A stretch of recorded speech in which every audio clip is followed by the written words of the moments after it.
With the NFL draft fully behind us, there's been a lot of movement in rankings slash tiers, especially in Dynasty wide receiver rankings. Me and Chuck break down our rankings and who's rising and falling in some of these tiers on Player Profiler.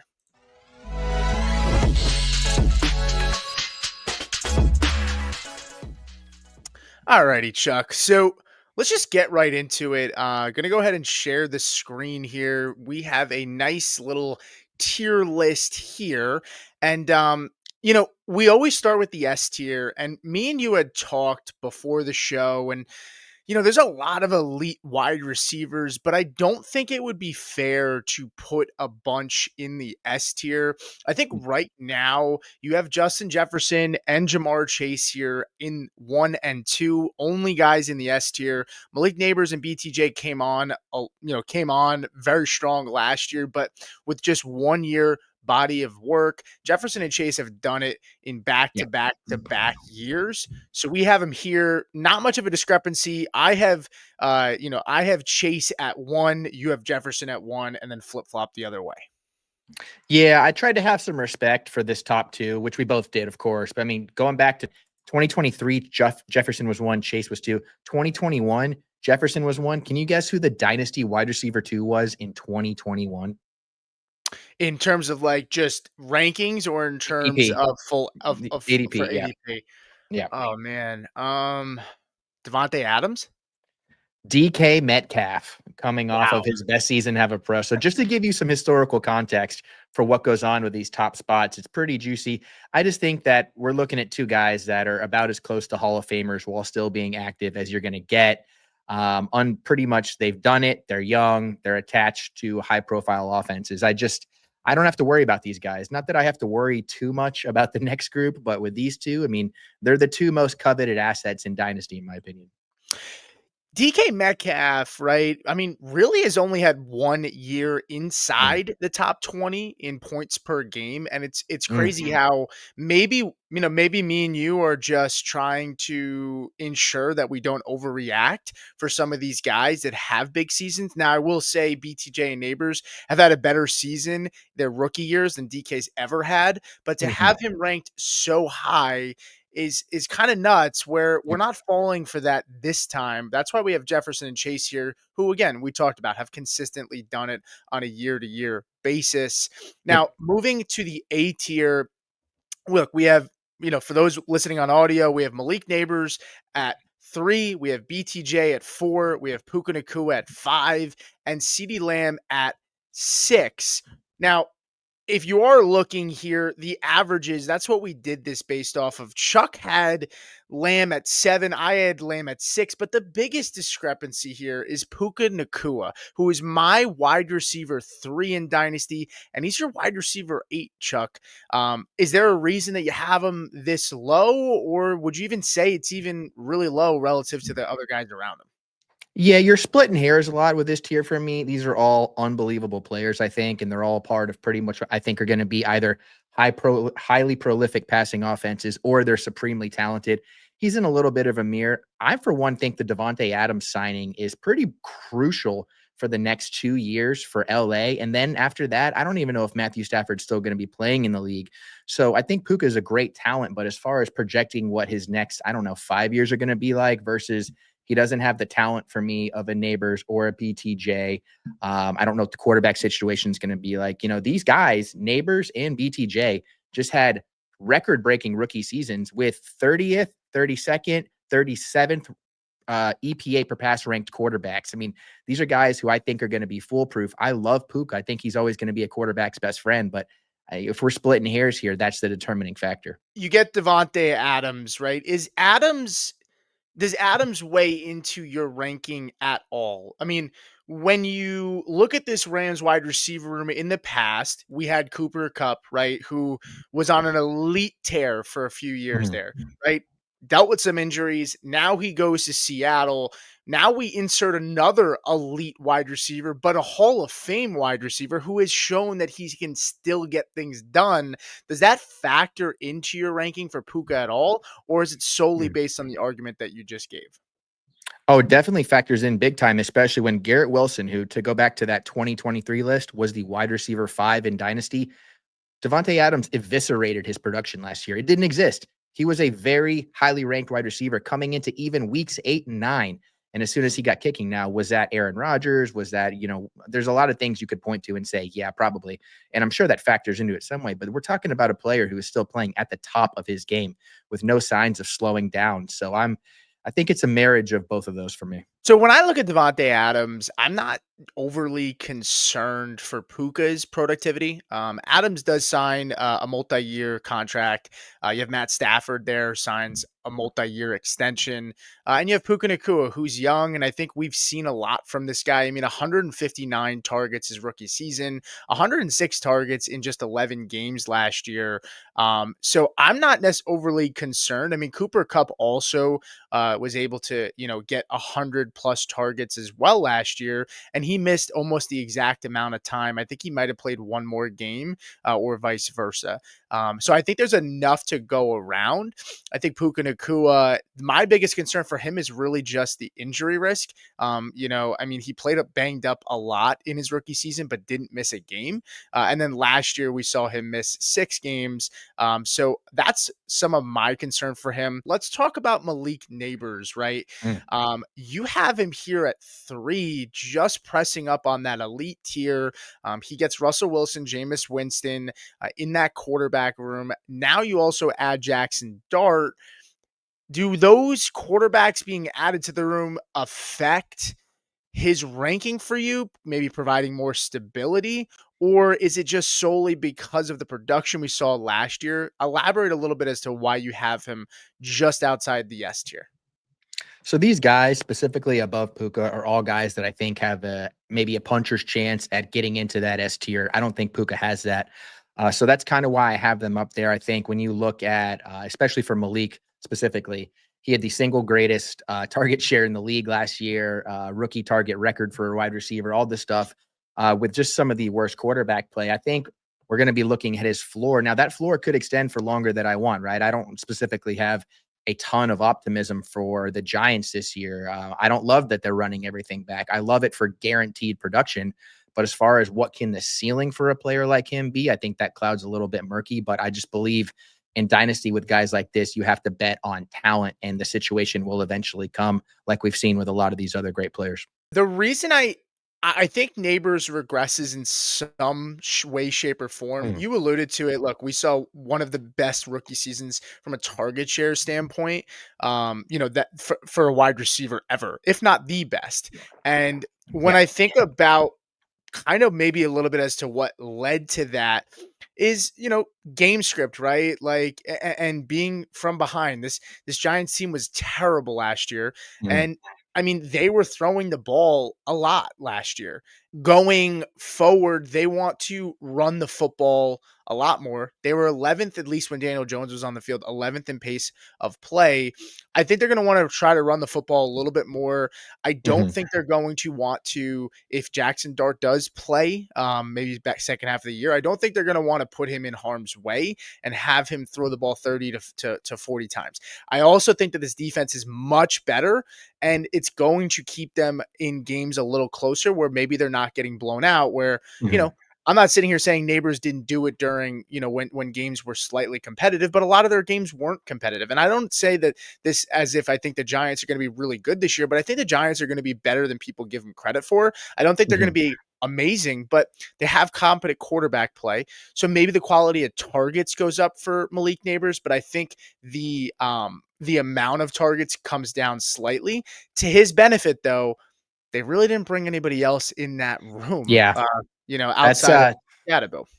That's where I like the it's very rare that offenses do that, where they just copy and paste the previous season into the next and hope that they're just better at it. He led the league in targets per game. He had 170 targets and he missed 2 games. Are they going to give Wan'Dale Robinson 140 targets again? They signed Darius Slayton a 3-year, $36 million, but he's not. He is the deep ball threat. Everybody in this offense has a very clear role. If anybody's going to command targets, I like Theo Johnson maybe to come out of here, but we'll save that for our tight end tiers. Sure. So let's move to the B tier here. And we have this is really where stuff starts to kind of go all over the place compared to my rankings and your rankings. Some guys I have pretty high, some guys you don't. Let's just start off with Marvin Harrison Jr., right? You have him as your wide receiver 5, bordering the A tier. I mean, pretty much if you look, he would actually be in your A tier based on how many guys we had in the first two. I have Marv here at number 10. He averages out here at 7.5 on the list. Why so high on Marvin Harrison Jr.? I just think this is a guy who's going to be hamstrung by his situation for so much longer that it's going to keep his dynasty value suppressed. He's 22 years old. I think his last season last year, a lot of the flaws and a lot of the nitpicks that we can find with it, not a terrible amount of them were on him. Somewhere for sure, he's got to adjust to some of these pro defenses a little bit better. But I just think that this is a guy that is just so clearly going to be on a path to being in that upper A tier. Fight for S tier if he can do it, but we're looking at a team where the target competition is Trey McBride, and then I absolutely couldn't tell you who else is going to be on this offense in 2 years from now. So I'm betting on talent here again. I'm betting on age. If they're going to pair him with Kyler Murray over the next little bit, Kyler can support an elite wide receiver, and I think it'll probably happen sooner than later. When we look at Marvin Harrison Jr.'s production last year, Marvin Harrison Jr. Now, look, I don't have him as high as you do. I'm not gonna sit here and argue. I think it's a little rich for me. I Mm. need to see it a little bit more before I believe it. And it's really more of a Kyler Murray thing than it is anything else. I think if Yeah. Kyler Murray doesn't get it done this year and finally take a step forward, we might not be seeing him as the quarterback of this offense, beyond this year. And I think that's just the truth. I Mm. know they have him on a decent sized contract, but I'd have to take a look at the financials, but I'm sure there's ways to move him. They were talks about maybe moving on from him before last year, right? Yeah. After he, got tore his ACL and the extension and everything, there was a whole lot of conversations about it. And when you look at Marvin Harrison Jr., though, to throw some support to him, he didn't have a bad rookie season. He had 116 targets. He played in all 17 games, 885 yards, and 8 total touchdowns. Right? I mean, he was in the top 15 for total touchdowns and top 10 for wide receivers. If you take out Hmm. the tight ends, and I think my biggest concern is, can Kyler Murray support more than one fantasy asset in the pass game? And right now, Trey McBride is that guy. Yeah. Kyler Murray, you're friends with Coop Fiasco, and Coop is they call him like the tight end whisperer, right, in the fantasy streets. But Hmm. he had alluded to the fact that Kyler Murray was getting the ball out so fast last year that a lot of times it didn't really set up Marv for success, and didn't allow the play to develop as much. And so, can he support Trey McBride and Marvin Harrison Jr. at the same time? Because I think if we project Marv to maybe be a top 15 player this season, which based on your ranking, I think you're saying that that's a very strong possibility, then Trey Yeah. McBride probably falls down in rankings for you for this season, because unless you think that he can support both at a very high level. Yeah, I think it's just about adjusting to having these two, toys from the box here. God, there's got to be a better analogy than that. I did look at his 2020 his season last year was very akin to CeeDee Lamb's rookie year. 111 targets, 935 yards, 5 touchdowns for Lamb, who was paired up with Amari Cooper and some of those, Dak kind of finding his footing as a pro passer. Now, I don't know if Kyler's ever going to become the passer that Dak is, but I just think when you have these guys who have this talent, it doesn't always come along as quickly as you want, and it's not always their fault. He didn't get force fed like Brian Thomas Jr. and Malik Neighbors did, but I still think he has the ability to command targets at that rate. Yeah, no, I get it. And that'll just be, where maybe we disagree. But I will say Mm. I am in on Marv for his ADP this year, for Yeah. where he's going in redraft, because I do think he's going to be a nice value. He's going somewhere in that third back end of the third round, to early fourth round, and I think that's a Mm. really nice value for him. I think he's going to only get better, because when you look at the one thing I wanted to point out, I mean, when you look at his win rate versus man last year, he was number 3 in the NFL. His target rate versus man was number 5. And so guys that can beat man coverage in the NFL are going to be guys that will eventually succeed if they haven't already. Mhm. But moving on to our next player in this tier, and then we'll jump to the C tier. I guess the biggest next discrepancy is Lad McConkey. You have Lad here at 6. I have him at 9. He averages out at 7.5, right, which is right in line with Marv, who also averages out at 7.5. They add Trey Harris to that offense. They add Amara Hampton. Greg Roman gets year 2 in this system. What are your thoughts on Lad, and why do you have him so high over guys like Amon-Ra St. Brown, Nico Collins, Drake London, Garrett Wilson, Mm. AJ Brown, for those that maybe aren't looking on YouTube and listening on audio side? So just give me the age and give me the guy who's going to be the number one target for a top 5 quarterback in the league for probably the next 7 to 8 years. And the age is going to be the big separator in my rankings for a lot of these guys. I mean, you look where I have Marv, you look where I have Lad, you look where I have some of the other guys. And I just see the talent. I mean, this is a great player and he burst on the scene quickly. He didn't need to come along. And that was going to be what was his ceiling going to end up being was the number one concern for fantasy drafters when it came to Lad McConkey. Was this going to be somebody closer to Hunter Renfrow, or did he have that Amon-Ra St. Brown potential? Looks like he does have the latter there, and he has it quickly. So I think he's fast tracked to becoming a top 7, top 8 dynasty wide receiver. I'm not worried about anyone else's role coming into this offense. You draft Trey Harris not because you want to give Trey Harris a ton of work. You just want those 91 passes you threw to Quentin Johnson to be going to Trey Harris now. You want to pound the rock with Amari Hampton and Najee Harris. You want to be that Greg Roman offense that controls tempo, and a wide receiver like Lad McConkey that can get open anywhere on the field whenever he wants now against NFL cornerbacks allows you to do that.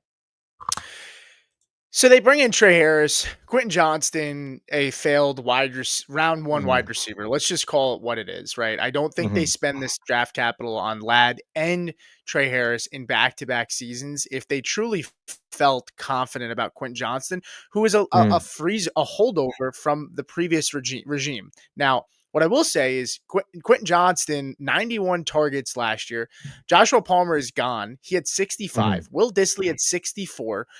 J.K. Dobbins had 38, and then it kind of it starts to get a little bit Yeah. lower. Justin Herbert threw 504 attempts last year.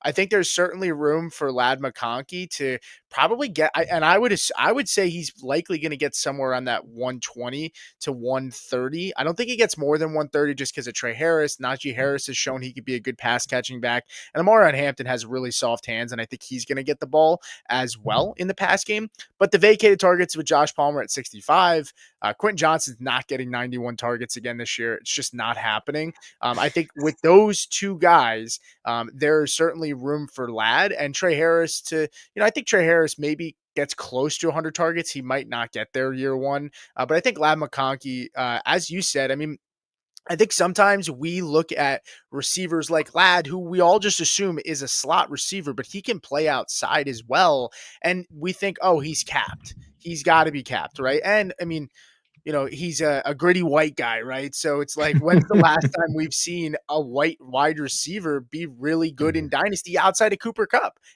on a year-to-year basis? A lot of times they have flashes in the pan.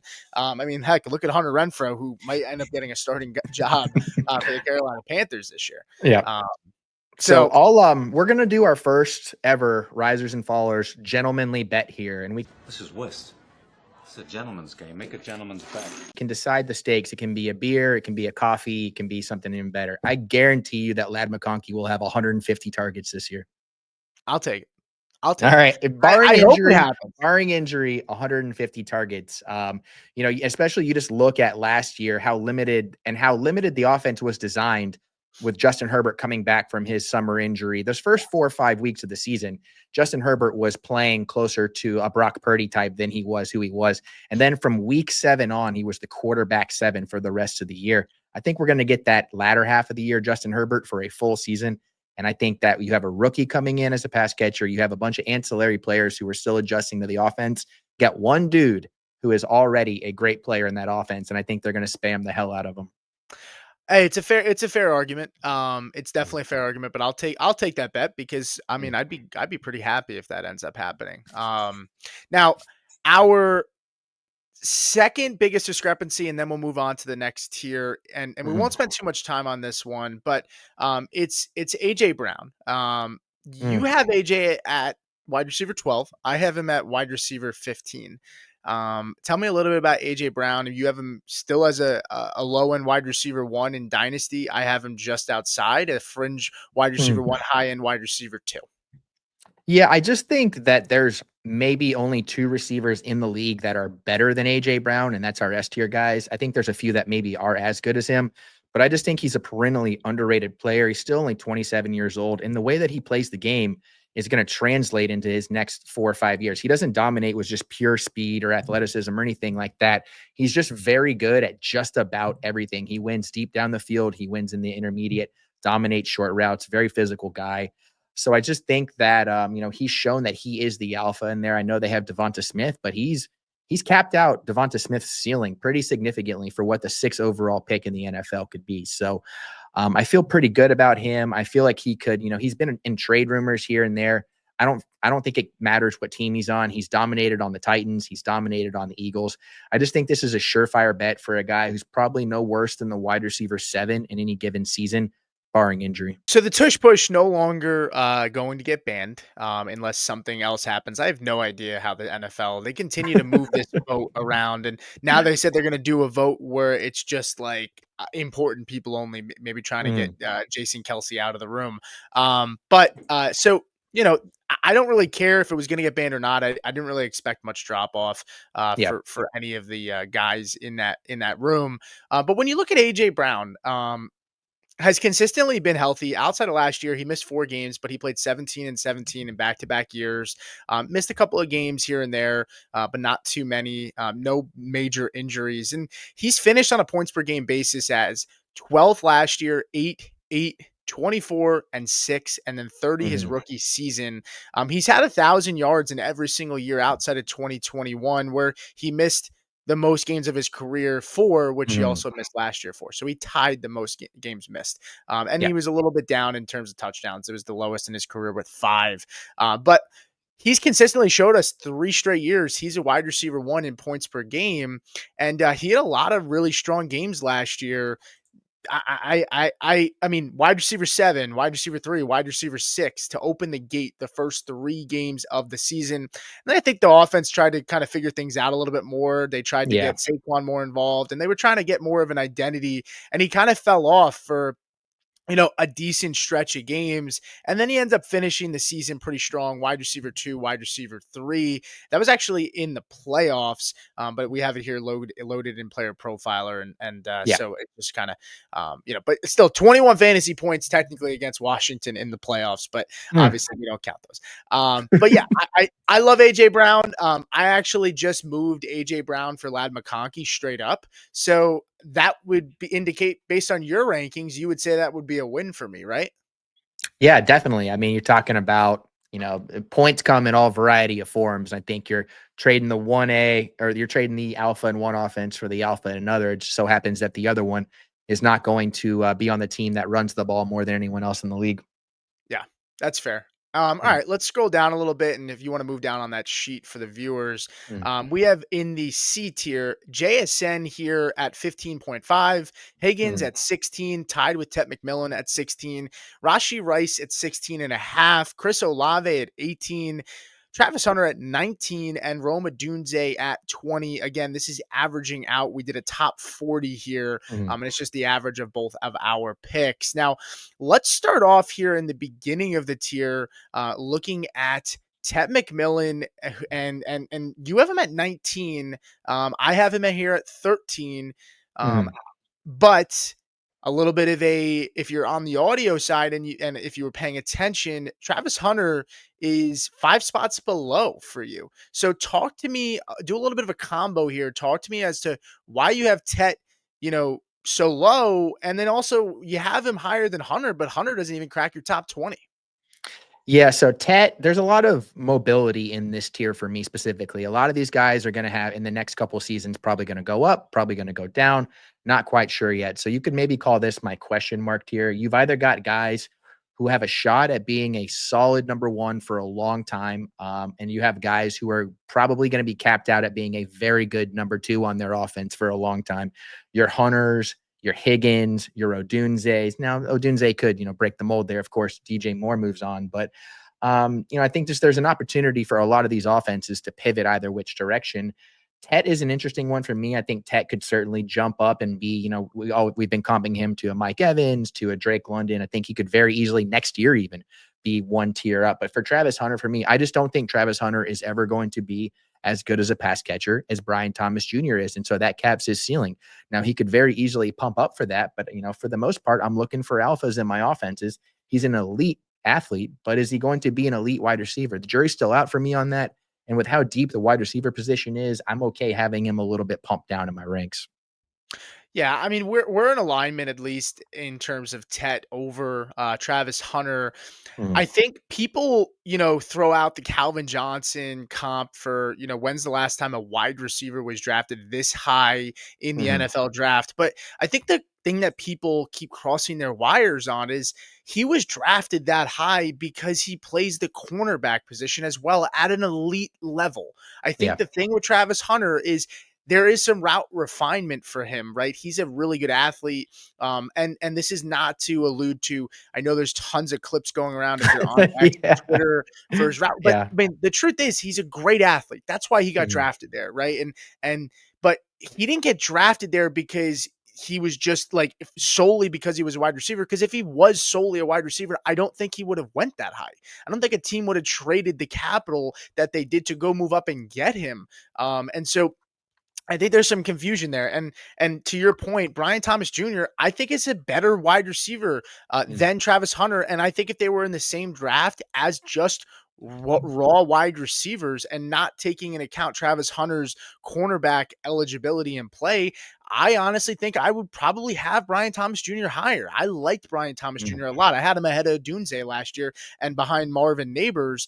So I'm okay with it. I think 24 is a little low. I have him at 14 just because of the draft capital. But again, we just Mhm. talked about it, and I think some of that has to come into play with you know, with the fact that he plays corner.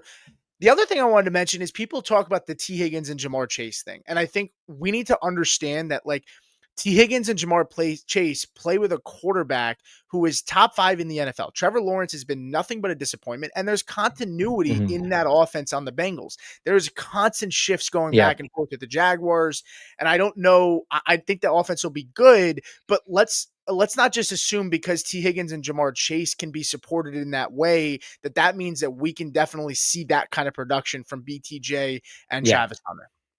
I couldn't agree more. If you look at, especially if you go on, you look at our ranks, you look at the player profiler ranks, whatever have you, keep trade cut dynasty ranks, 1 through 17, you're not going to find a wide receiver that is not the alpha, the one on their team. That's just not how it works for volume.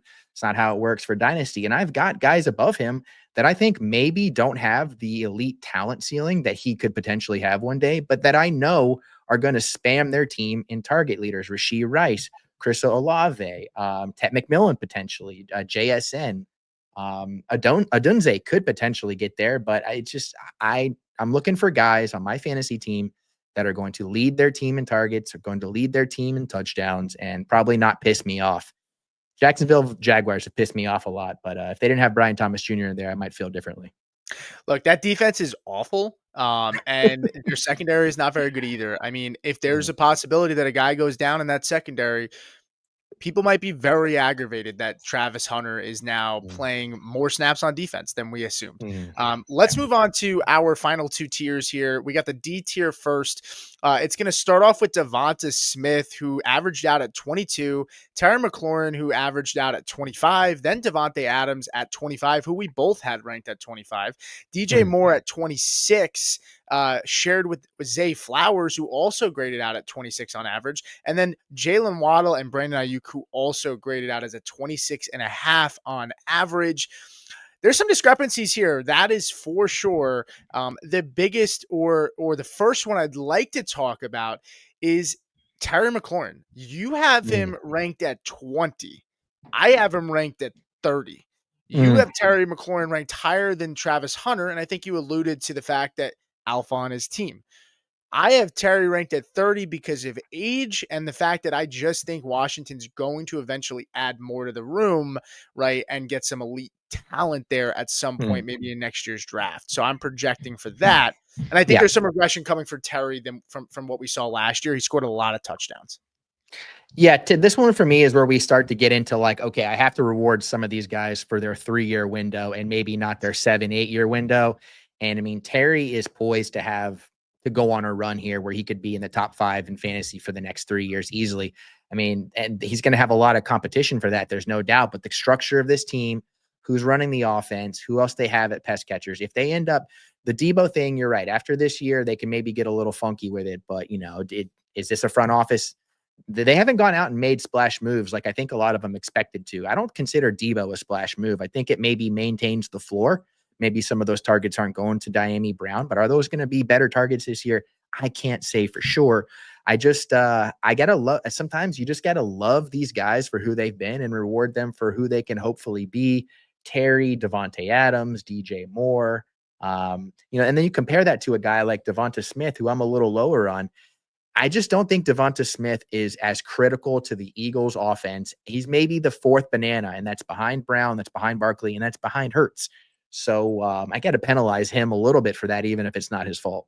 Yeah, with the argument on Terry, my biggest concern is Terry had a career year last year, 13 touchdowns. That's up over the last few seasons from 4, 5, 5, Mhm. 4, and then his rookie season he had 7. So this is the most touchdowns he's had since his rookie season. So And the what's the concern difference is there? Why is that? What do you think the major factor is? it's Jaden Daniels. There. But my concern is 82 receptions, just getting over 1,000 yards. I don't think we see 13 touchdowns again, Mhm. solely on the fact that, look, Jane Daniels maybe doesn't run in as many touchdowns. So you can use that as a pushback to say, you know what, like those touchdowns got to go somewhere. But Debo Samuel is a guy that I think they're going to get creative with down at the red zone and give them another threat. The fact that Mhm. Terry only caught 82 passes for 1,096 yards is concerning because it was a career year for him. And if he regresses in touchdowns, he was wide receiver 14 on a points per game basis with 13 touchdowns.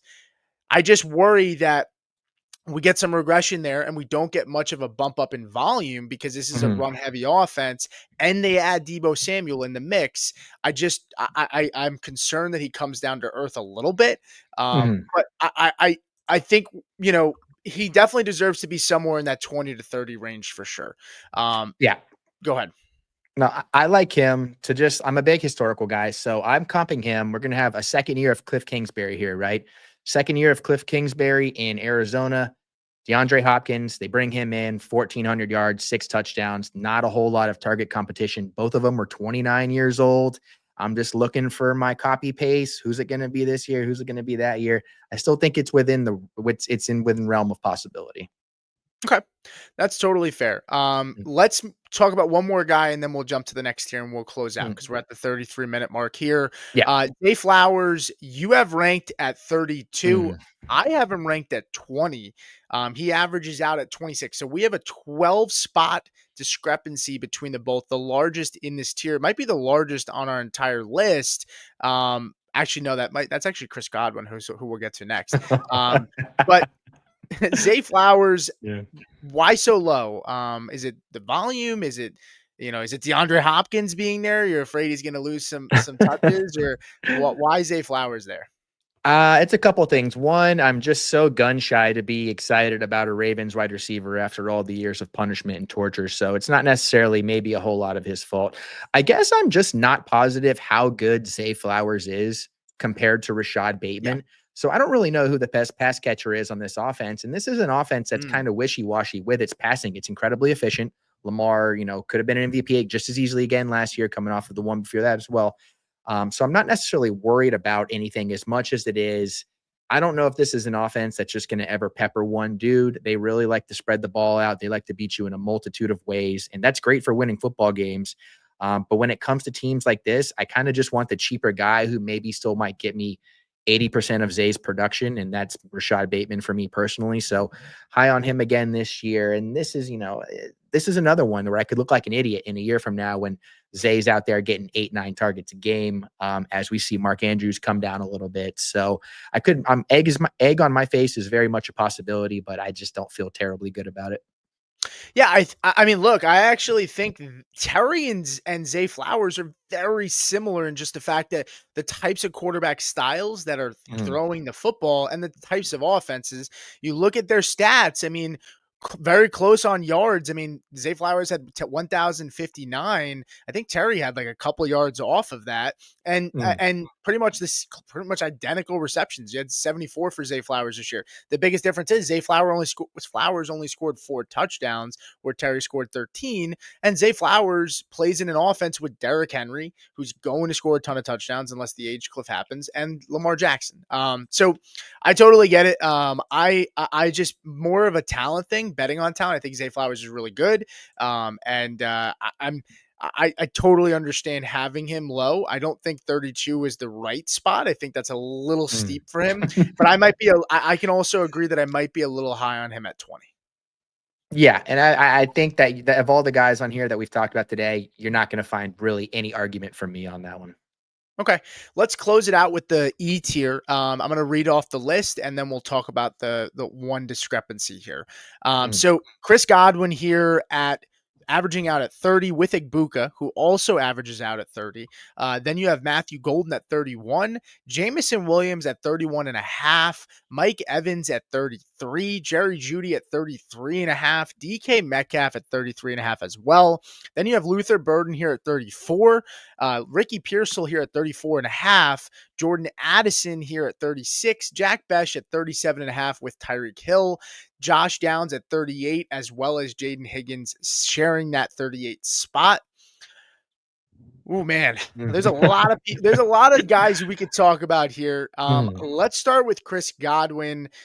You have him ranked 21. I have him ranked Mhm. 39. I think for me, I'll start off the bat by just saying I worry about the injuries adding up for Chris Godwin. We've seen a lot of these guys have these ankle injuries. I don't know if the Mhm. dislocation is the same as that whole tightrope thing that they've always alluded to with the ankles and stuff that Mark Andrews had and other players have had in the past. But I just worry with Godwin. Those injuries have added up. Now they did give him a contract extension, but they also drafted Emeka Egbuka, and Jalen McMillan had a really good rookie season. I feel like they're gearing up for the possibility that you know, maybe Godwin falls off or Mike Evans is departing. Maybe it's a little bit of that. But I also think Egbuka is a really good player in the slot, and Chris Godwin feasted in the slot. He had a down year before last year because he wasn't in the slot as much. And then Mhm. when he went back to the slot last year, and you would know this well as a Bucks fan, he had an awesome season before the injury because he was playing in that power slot role. Is there Yeah. a possibility that Emeka Egbuka takes a lot of that away from Chris Godwin? I don't think so. I think Ibuka is a little underrated in his ability to play all over the field. So I think that you're getting the production you're getting because of what you ended up doing with Chris Godwin, who was still terrific. His win rate last year was fantastic. He was still top 15, if I'm not mistaken. And I mean, he's just a guy whose game I think is going to age very well. I think he's going to age much more like a Devontae Adams than a Tyreek Hill. And he just turned 29. So I think we could be looking at another nice 3-year window from a guy who's going to be on an offense whose defense continues to not get any better. I'm a Bucks fan. I can tell you firsthand what they did in the draft is not going to be enough. Secondary still going to be an issue. Mhm. Baker was middle of the league last year in pass attempts. I think that comes up to top 10 in pass attempts again this year. Mike Evans' role is very defined. Chris Godwin is the needle mover on this offense. So I think he's going to continue to reward fantasy owners. I like him to come back from that ankle and just hit the ground running. Basically, I look at him like a Terry McLaurin, only without having maybe that Mike Evans off the rip to be taking targets away. Yeah. Last guy we'll talk about here, and then we'll wrap up. Tyreek Hill. You have him here at 41. I actually had to add a spot Oh because man. we had 40, and I noticed that you had Tyreek off of your list. You didn't even have him Mhm. in the top 40. I put him at 41 respectfully because he's inside my top 40, but he's Yeah. not much higher. I have him at 34. Tyreek Hill, was it an oversight by you, or do you truly not have him in your top 40?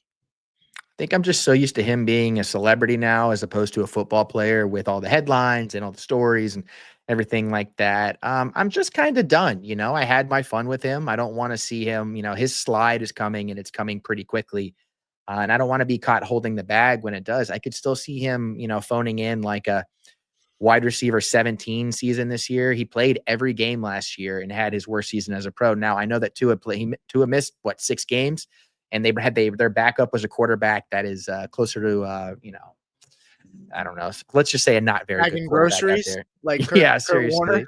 The Tyler Huntley offense is not one conducive for passing volume, but I would just much rather take a chance on some of these guys that could emerge. Golden, JMO. I think Judy could even be very good as far as maybe being another 3-year builder for the Browns. Burden, Pearsall. I think these guys are on the come up, and I'd much rather have them than Tyreek, who is he's on the come down pretty significantly. Yeah, I get it. Tyreek Hill, the one thing I will say that I'm encouraged is, the biggest concern is continuity, right? Is he going anywhere? Is Mike McDaniels going anywhere? I would say Yep. yes. If they have another bad year, I think both guys likely aren't there anymore. Mm. But my thing with Tyreek Hill is it doesn't look like he's lost any juice in the legs. I think it was really more he had the wrist injury last year, a lot going on with the quarterback situation. I didn't see any fall off from a skill set standpoint with his explosiveness. And I think Mike McDaniels, if they're trying to win and if Tyreek Hill his head is in the game this season, because who the heck knows what's going on with him, I think they're going to manufacture touches like they always have for Tyreek Hill. They didn't add any big time names outside of Westbrook Akine. Mm. I probably butchered the first name there. I actually did butcher the first name there. But yeah, so that's kind of my thing with Tyreek Hill. But I can understand being a little gun shy on him. And it's it's one of those things where it's sometimes you just don't want the headache anymore, and I Mm. can respect and understand that. Yeah, it had somebody has to not age gracefully from this generation. It always happens. It can't be all of these guys can't be playing well until they're 33. I think Tyreek's as good as a bet to be Julio this year than he is. I don't know, Terrell Owens. Yeah. All right. Well, that's going to do it for us, guys. Thank you so much for watching another episode of Risers and Fallers. Go ahead and hit that subscribe and like button, and we'll see you next time.